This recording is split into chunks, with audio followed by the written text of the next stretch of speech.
Hey, Oppo. Yeah, I can do some portraits for you. I'm actually here at the location right now. Sweet, I'll do them now.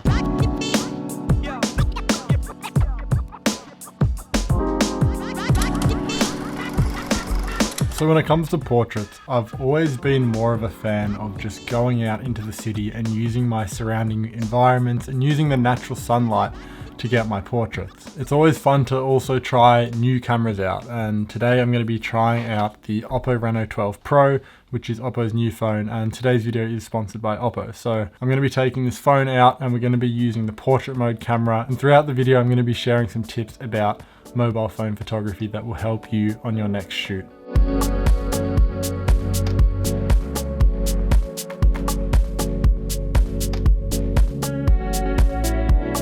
When it comes to mobile phone photography, the most important thing that I've found is the lighting. And today we've got some harsh sunlight because it's super bright outside, and the way that you want to use this is you want to be shooting or using the sunlight as a backlight. So what that means is the sunlight is going to be facing towards you as the photographer, so the sunlight will be hitting the back of the model's head. Now this ensures that there's soft shadows on the model's face, and then you're also going to get a nice backlight which will create some contrast on the model's hair, separating them from the background. Next up we have framing. So framing pretty much means shooting through objects or using objects in your surrounding environment to frame the shot. Kind of like this here, like if I put my hands up, it sort of frames the frame and you can see me more clearly, and it gets rid of distracting elements. So if you can use that within your photography, it's going to help place focus more on the model. For example, in this photo here, I used a bike rail that was just on the street and I shot through that, which helped get rid of the top and bottom part of the frame, which placed more focus on Priscilla, the model. Also, as you can see in this shot, Priscilla's sort of thrown her jacket towards the camera, which creates movement. That's always going to add a creative flair to your portraits.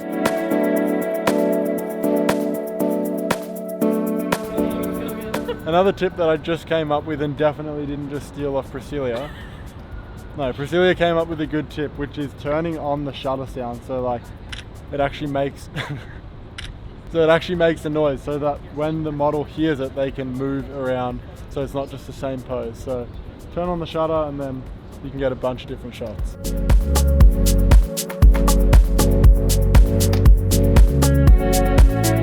The next tip is choosing the right backdrop. Whenever I'm out shooting, I always like to have a fail-safe backdrop, and that is usually a clean pattern. You just want to stand here. Oh, it's clean as. I liked it actually when you were looking to the side. Nice. That's perfect there. If you can just sort of look this way a bit, that looks awesome. Maybe if you want to take a step back. Yeah, just there's good. Perfect. You're leaning back and then looking at me. Nice. Something that's simple, it's not too detailed, and it's just got a couple of elements. So on this shoot I found this diagonal lined backdrop. It was like a gate, and the reason this works is because there's not too many distracting details in the background that are going to pull your attention away from the model, and obviously we want the model to be the main focus of the image. Also, when you're shooting in portrait mode, there's a 1x zoom and a 2x zoom, and the 2x zoom is a 47mm focal length, so that's going to help reduce facial distortion. So when you're shooting on a wider lens, the face of the model or the subject that you're shooting can just be a bit warped. So when you're shooting on a 47mm focal length, that's just going to ensure that it looks normal like it would in real life.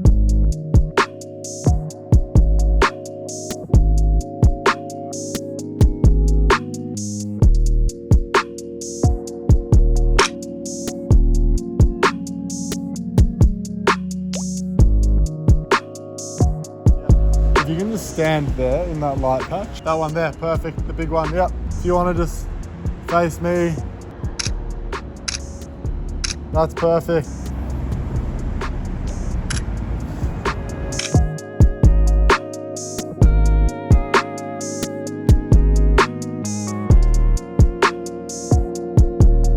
Sometimes when you're out shooting, there might be some elements in the background that you just didn't plan for. Like, for example, in this photo, we have some people in the background, and obviously we don't want that in the shot. So they have on this phone the edit function. You can click on the AI eraser, zoom in here and click on paint over, and I'm just going to paint over this person here. I'm going to make sure to get the shadow as well, and then once that's selected, it's just going to remove them from the shot. And we can do the same with this person in the background. She gone. And now you can see the before and the after. And that's all in phone, which is pretty cool. There's also the ability to change the depth of field after you've taken the photo. So you just go to whatever the photo is that you've taken in portrait mode, and then you click on the top right on the aperture symbol, and you can just slide. So there we've got 1.4, which is a nice shallow depth of field. Or if you want something where everything else is in focus, you can just slide it to the right and you get more of a fully focused shot. I prefer the nice bokeh look of a 1.4, or maybe even a bit less, 2.8. And there's also some filters that come inbuilt with the phone as well. So we can just flick through some of them now. I like this forest one. It's got some nice blues. I think I'm just gonna keep it around 49, 50%. So that's before, and that's just with a nice little filter, which just gives it some nice blue shadows in the tones. Blue shadows in the tones? Blue tones in the shadows. So all in all, when it comes to street portraits or portrait photography in general, it can be overwhelming when you're first starting out, as there's a lot to think about. So what I would recommend is just to keep it simple. Don't overthink it. As long as you have good lighting and approach it with an open mind, that's really all you need. You can get as creative as you want with it. But yeah, that's all for today's video. Thank you for Oppo for sponsoring it. I've really enjoyed working on this campaign, as I've only been one of 2 other photographers to work on a separate part of this, which is their portrait photography guidebook. So I feel honored to be chosen to do that. And I also really enjoy trying out new cameras and especially new tech. That's all from me today. As always, don't think, just do.